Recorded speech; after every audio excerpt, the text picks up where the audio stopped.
I will tell you how we'll do it. Fucking magic.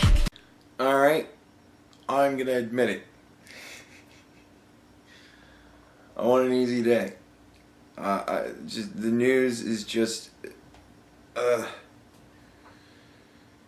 can't. So I want to play a little slow pitch today. You must forgive me. We're doing some easy stuff, but yeah, no, this is just easy stuff. So, but it is funny. The old people will recognize this guy. You new people, welcome to your first introduction. But me and the old people, we have some unfinished business. So, here we go. To understand existence, you first have to understand the concept of non-existence. Alright, I know. I said I was going to do the eyebrows one next. But I watched that. And all it was him bitching about how people in the comments say, you don't have any eyebrows. It was funny. If you want to watch it, it's worth watching. But it's just him bitching about people in the comments. So I was like it was like, meh. After a while, it was just like, this is getting stupid. So, but yeah, we're going to do this instead because this is, this one's good. But let's start with the universe and see if we can work our way backwards to non-existence. Alright? Deep shit. The universe, according to science, is a place of space, time, and matter. So what happens if we remove all of these, if we strip space, time, and matter from the universe? Would that abolish existence and leave us with non-existence? I mean, it would leave us with fucking nothing. Like if you took everything away from existence, nothing. According to Abrahamism, if you took space, time, and matter away, you wouldn't be left with non-existence at all, but with the supposed creator of space, time, and matter, namely God. According to Eastern religion, what would remain would be some sort of cosmic consciousness, a bare consciousness, some mental component, a unity, wholeness, and interconnectedness, which generates the universe as... Alright, he goes on for like a minute and a half.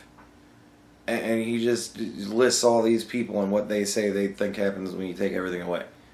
And it fucking none of it makes any difference. He doesn't give a shit about any of it. Like, he just reads all this shit off. Like, so we're gonna skip most of it because, ugh.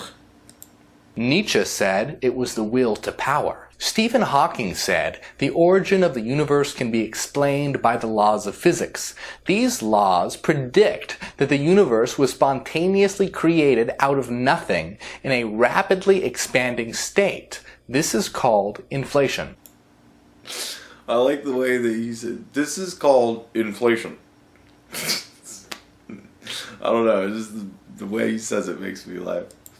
So, according to Hawking and the worshippers of the cult of scientism, what exists before space, time, and matter is not non-existence per se, but the laws of physics. So where are these laws? What's their location? What do they exist in? What conveys them if there is no space, time, or matter? Fucking nothing. Well, nothing. There's nothing. If you take everything away, nothing. Well, they must be immaterial since they're not material. Yeah. Their laws fit. Their laws. They don't have like a physical fucking. The laws of physics. Like they need to have something to act. All right. They're the laws of physics. There needs to be a physical something. Right? Like there needs to be something for the laws of physics to work. But here's the rub. If you have nothing, let's say you take away everything and there's fucking nothing. As soon as you add something, the laws of physics will act upon it. Right? So if you take it away again, then fucking nothing. Right? You add it back again, and oh shit, do fucking laws of physics again. Right? Like that. Okay. But don't scientists say that nothing immaterial exists? Yeah. If it's immaterial, it doesn't exist. Like if.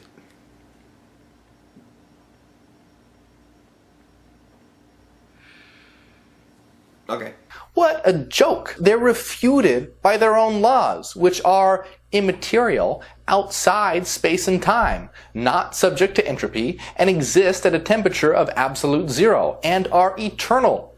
Yes. Because as soon as you add something, they work. Like they're always kind of there, even in nothing. Because as soon as you add something, they work. So they just wait. They're just fucking waiting for there to be something. So they love to work. They're hard workers. Those laws of physics. I'm sure he's going somewhere with this. All totally incompatible with the claims of scientism.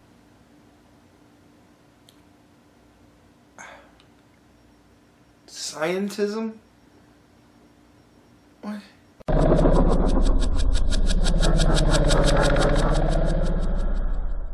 See, he puts his fucking... He says a whole bunch of fucking nonsense and then he puts his intro in. Why can't I do that? Fuck it, I'm putting mine in. Who run Bartertown? You know who. You know him, you love him. He's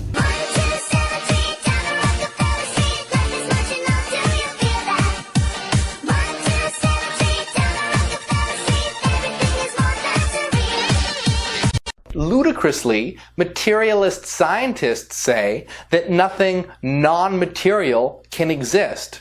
Really? What about the laws of physics? When are they going to suddenly blink out of existence? When did they suddenly blink into existence, out of non-existence? When you take everything away, they blink out of existence. When you add something, they blink back into existence. I'm not even the scientist on the show. That's Jesse.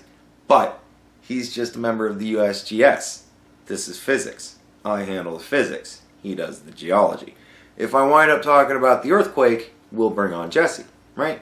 By what miracle? The laws of physics aren't made out of anything physical. Hence, they are immaterial. Stephen Hawking wrote, "One of the basic rules of the universe is that nothing is perfect. Perfection simply doesn't exist. Without imperfection, neither you nor I would exist." Yes. Again, really? Aren't the laws of physics perfect, Stephen? Well, I mean, yes and no. Like they can be quantified mathematically. But like, all right, on Earth, the laws of physics work the way that they work on Earth. But if you go to the moon, laws of physics are going to be somewhat different. Right? Like if you throw a baseball on the Earth, it's going to travel a distance. You throw it on the moon, it's going to travel much farther because the laws of physics are slightly warped because of the gravity. But you can figure it out though. It is possible. If they weren't perfect, they would be totally unreliable and totally unstable, and they would produce a totally unreliable and unstable universe, and it would self-destruct instantly. No. It would flourish and thrive. Cause like mutations. Like that's the flaw. Like that's kind of the flaw. And Imagine imperfect laws. How would you be able to work out what they were, given that their imperfections would keep generating bizarre, unpredictable, irrational, and illogical results? that's like the decimal point. Like when you're doing your experiments with math and shit, like you get decimal points, and nature kind of has a tendency to fucking round, and that's like your mutations. Like that's, like the Earth doesn't travel in a perfect orbit around the sun. It's slightly wobbly, and it's off kilter a little bit, but because of that, we have seasons and shit. Like,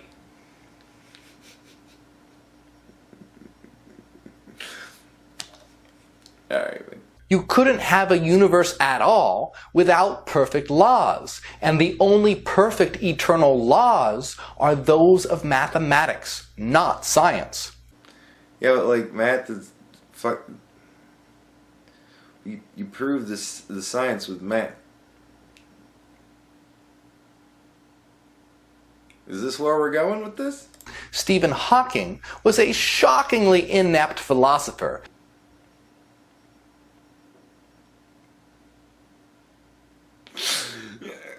Fair enough. I mean, he wasn't a philosopher. He was a scientist. So, all right, fair enough.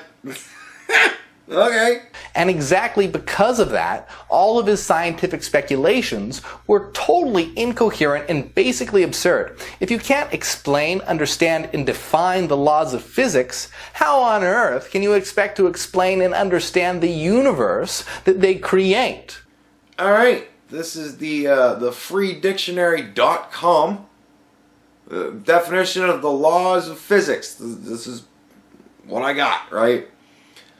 3 laws of mechanics describing the motion of a body.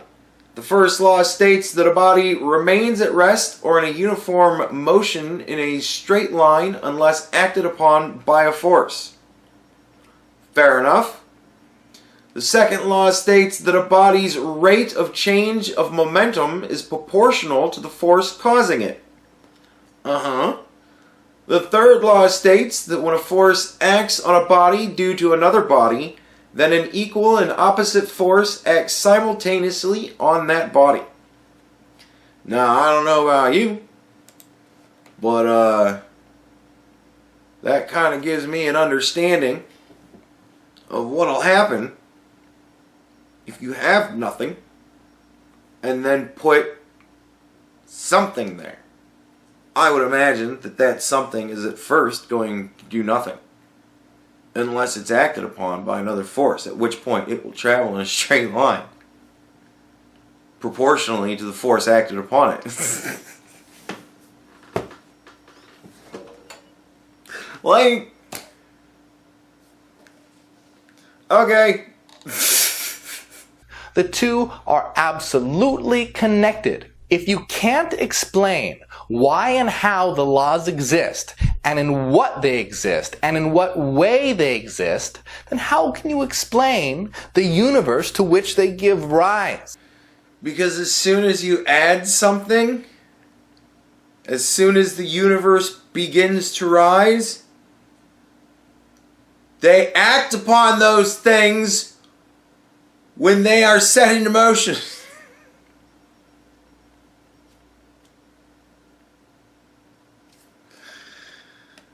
Okay. You're putting the cart before the horse. Scientists are clueless speculators. Because alright, look. We didn't start with nothing. We started with a whole lot of something. That's how we figured out how shit works, right? Right? So, like, you're kind of putting the horse behind the cart. Like, I get the analogy of putting the cart before the horse and shit, but like you're taking the horse and putting that shit behind the cart and going, look, doesn't that look stupid?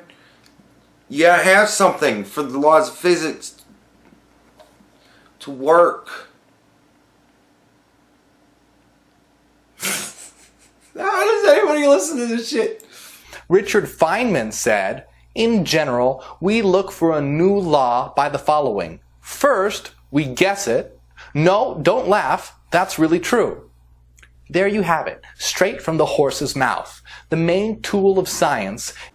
Wait a minute. Wait a minute. What else? Is not working out things rationally, but guessing, just making random stabs in the dark.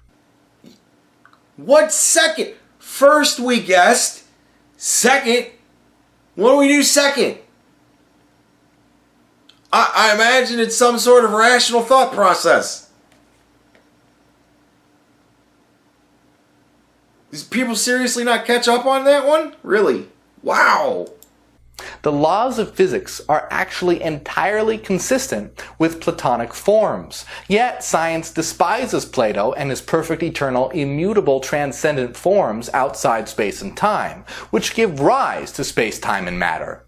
Look at the following comparison. Plato's laws are eternal, perfect, immutable, outside space and time, immaterial, transcendent, with zero entropy. Science's laws are eternal, perfect, immutable, outside space and time, immaterial, transcendent, with zero entropy. So, shouldn't every scientist be studying Plato?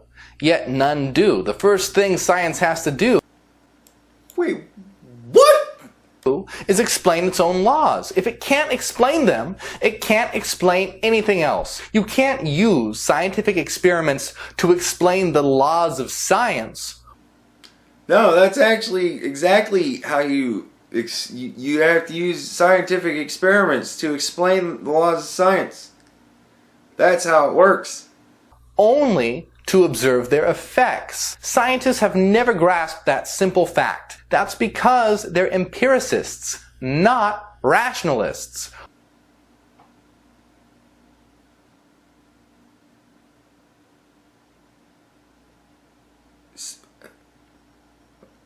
Scientists have never understood that scientific experiments show you the effects.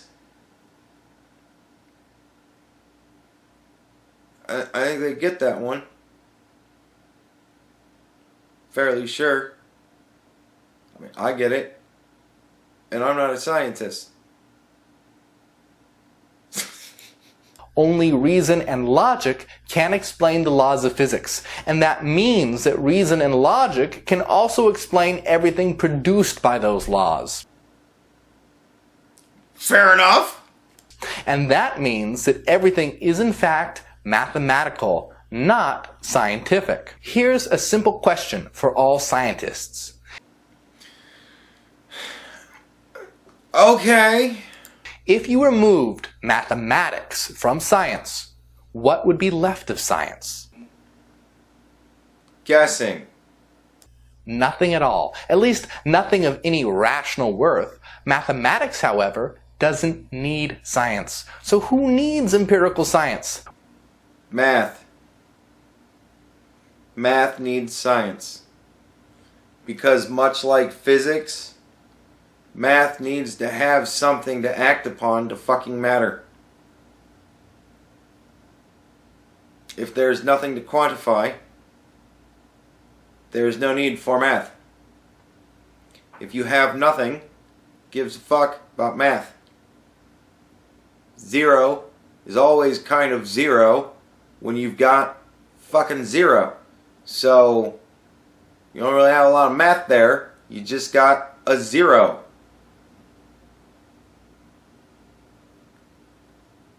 Okay. When it comes to answering the ultimate foundational questions of existence, the answer is that no one needs it.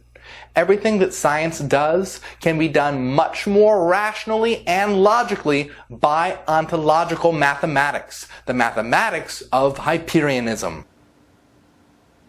I mean, I don't know what you're talking. I don't know what ontological mathematics. I don't know about that shit. But yeah, math. You need math. You need math. I'm with you. Scientists aren't good at using reason and logic, and that's because they're sensing types, not thinking types. There's a whole branch of science called mathematics. They believe that we live in a sensory, empirical world. We don't. We live in a rational world which has a sensory empirical aspect. You can't understand the latter without understanding the former. Science has never grasped this basic fact, nor could it ever, because it rejects reason and logic and relies on the senses. Any of that makes sense to any of the rest of you? It just sounded like gobbledygook to me. The senses are shallow. They show you surfaces and appearances. They only show you the holos. They can never get you to the source. They never show you what things are in themselves. Noumena.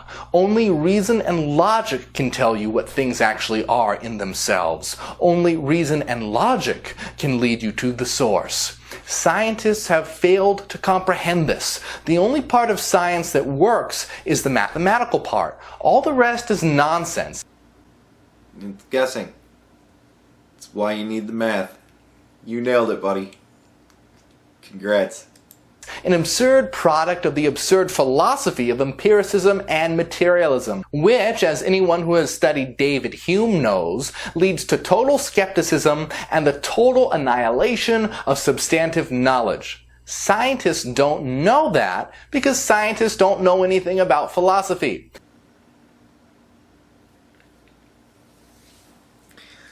So I trust you imagine, or you can imagine where it goes from here. Like he pretty much tries to replace science with philosophy. Pretends that math is philosophy, not science. And like, dude, like this guy is funny to me as hell. Cause he's kind of, I don't know, he's doing his thing, right? He's got his hustle. And but like it's such nonsensical shit. Like who's watching this going, yeah, man, like I totally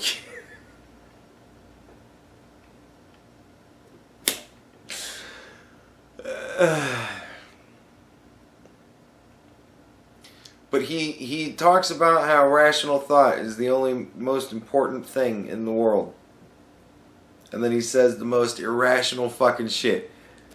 So, I love the guy. I do. I love the guy. I gotta fucking... He's one of the guys that every once in a while I get to a point where I'm like, I gotta do something fun.